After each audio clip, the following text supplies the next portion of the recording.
Ketemu lagi kita di Ramadan Plus Plus. Plus ibadahnya. Plus musafirnya. Iya. Ini ngomong musafir udah langsung ngarah untuk perjalanan nih. Iya, udah mau dekat lebaran kan? Iya. Iya. Kemarin kita udah bahas juga beberapa tentang syarat sah musafir tapi ada juga yang mengganjal nih Bib bagi Arisa Bib. Kayak kita yang musafir di perjalanan Bib. Yang kalau kita pengen kan kita antara maghrib sama isya kita gabungin di maghrib nih. Kayak mana tuh orang tarawihnya Bib? Habis itu di mobil lagi Bib. Tarawih untuk orang yang musafir. Iya. Itu supir-supir banyak. Wudunya udah dijaga tuh, dijaga. atau wudunya?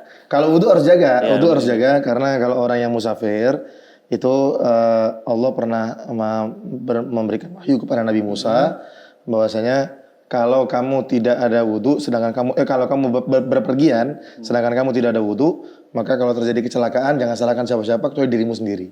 Jadi biasanya penyebab orang kalau kecelakaan di jalan itu, coba tanyain aja kalau orang siap baru kecelakaan ada wudu nggak? Biasanya nggak ada wudu. Tapi udah ada yang sekarang nih pasti tanya ada wudu nggak Bib? Kebanyakan biasanya. Iya. Karena memang wudu ini tuh kayak di orang mana dikasih teh dingin Bib, enggak kasih teh enggak ada, udah wudu dulu. Enggak, maksudnya biasanya rata-rata tuh orang kalau ya nggak ada wudu rentan untuk terjadi kecelakaan di jalan sebab memang Allah udah notice kepada Nabi Musa bahwasanya orang kalau nggak ada wudu di jalan itu akan lebih rentan dengan kecelakaan. Dan kalau kecelakaan sampai Allah bilang jangan salahin siapa-siapa kecuali dirimu sendiri. Nah, jadi kalau wudu tuh harus ya. Terus kemudian kalau musafir, nah ini mau sholat taraweh kadang-kadang sulit karena lagi di perjalanan atau dalam bis atau dalam HIS. Dan kemarin kita udah bahas nih, kalau taraweh itu kan masuknya dengan mengerjakan sholat isya. Maka ada kelebihan untuk musafir, enak musafir. Kalau dia sholatnya ngejamak, maknanya isyanya ditarik ke maghrib, dia sholat maghrib dan isya di waktu maghrib, kan begitu.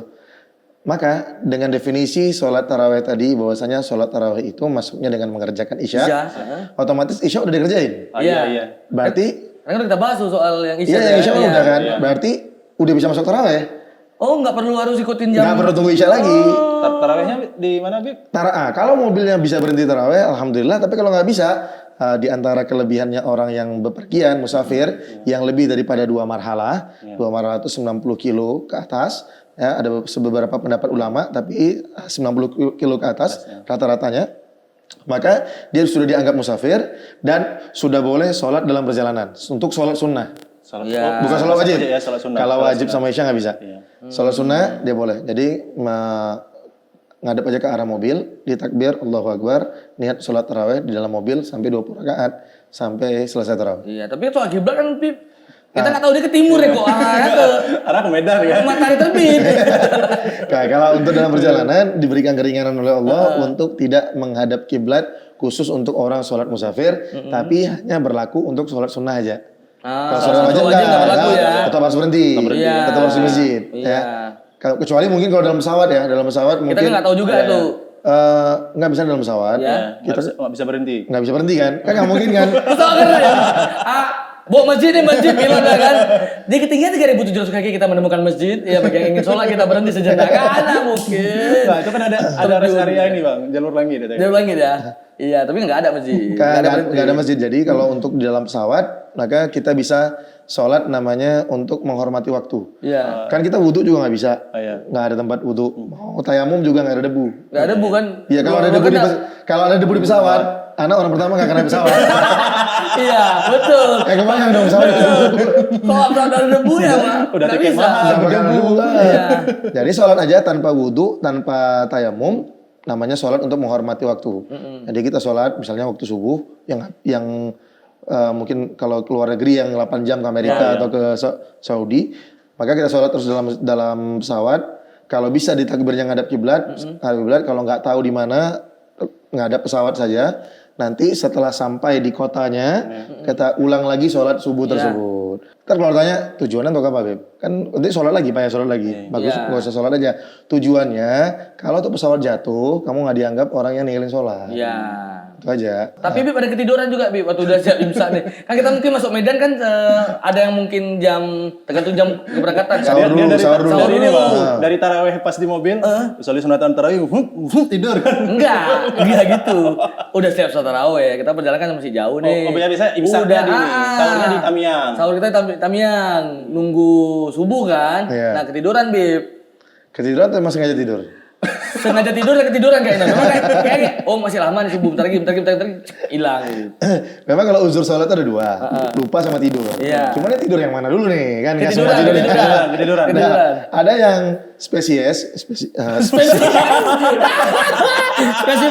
Ada spesifik. ada model orang spesies bangsa yang abis sahur emang dia sengaja tidur, nah kan supaya nggak subuh. Ada yang ketiduran, mau nunggu sahur tiba-tiba ketiduran, sama-sama bangun jam 8. Maka kalau yang dia pertama ada berapa hukumnya begini, bergantung udah masuk waktu atau belum. Kalau udah masuk subuh, kalau sudah masuk waktu subuh, udah azan nih. Nah, udah azan, kamu tidur, sengaja tidur, maka tetap hukumnya haram. Karena udah masuk waktu. Udah masuk waktu, ya. Udah masuk waktu. Nah, kecuali kita tahu ada yang bakal bisa bangunin. Ya, misalnya Bang Sobat, ini kan nggak usah ngomong doang tuh, belum ada istri kan. Misalnya ada yang bangunin, ada yang bangunin, kan? Ada yang bangunin, tolong ya, bangunin ntar setengah jam lagi dia ngantuk banget misalnya gitu kan. Itu masih diperbolehkan sebab ada yang bangunin. Tapi kalau umpama tidurnya sebelum subuh, maka kalau umpama tidurnya sebelum subuh dan nggak kebangun, itu bisa termasuk uzur, tidak dosa. Nah, kecuali tidurnya 5 menit sebelum azan subuh. Karena udah dekat tuh, harusnya waktu jaga-jaga kan. Harusnya kan jangan tidur lagi. Kan? Berarti dia tidur memang sudah berniat untuk tidak akan sholat subuh, maka itu baru haram. Tapi kalau umpama tidurnya memang jam 12, normal 11, ini yakin nih kayaknya bangun. Tiba-tiba bangun jam 10, sholat. Duha kan itu kan? Duha pakai kunut. Subuh. Niatnya subah berarti. Subuh duha. Sekalian. Enggak dong, sholat subuh pakai kunut kan gitu di jam 10. Maka sholat subuhnya nggak dihitung dosa. Karena dia tidurnya dalam keadaan dia yakin bangun tapi dia nggak. Termasuk itu udah dibangunin tapi nggak bangun juga. Kalau dibangunin nggak bangun itu berarti memang dia nggak sadar, nggak apa-apa. Tapi dosa mana sama orang dititipin untuk bangunin ketiduran orangnya? Kan kita titipin sama istri nih, istri lupa ketiduran juga Bib. Itu dosa kita tanggung sama istri nggak Bib? Kalau istri masuk arah iya kan kayak Bib bilang kan nih kita karena udah ada suami istri capek kita titipin nanti dek bangun abang ya. Capek masak. Abang kayak Wanda. Dek bangun abang nanti ya. Setengah jam lagi lah karena masuk subuh. Oh iya bang, tidur aja lah. Dia ketiduran. Kalau istri juga ketiduran, ya dua-dua nggak dosa. Iya kan dua-dua ketiduran. Iya ketiduran. Ya nggak apa-apa, nggak dosa. Nggak dosa. Bukan dia lebih ditanggung dosa kan ini kan dititipin sama dia. Ya semuanya sudah tanggung istri. Semua kayak ditanggung istri. Asalkan dititipin. Kayaknya ini termasuk suami-suami jadi korban istri. Pas semua yang dosa-dosa dititip semua harus butuh pembenaran. Amanah kan. Iya, karena di zaman sekarang ini kan kadang-kadang kan rumah tangga itu kan udah jadi kayak pondok pesantren. Jadi kalau yang satu istrinya dengar ceramah Ustadz Adi Hidayat kirimin ke suami. Iya, dikirim potongan-potongan. Suaminya punya dapat ceramah Buya Yahya kirimin ke istri. Asal sesuai dengan hatinya kan, sesuai dengan keadaan. Anaknya sering dibentak punya ceramah Saudara Somad kirim Somad. Akhirnya tuh grup keluarga jadi grup pesantren.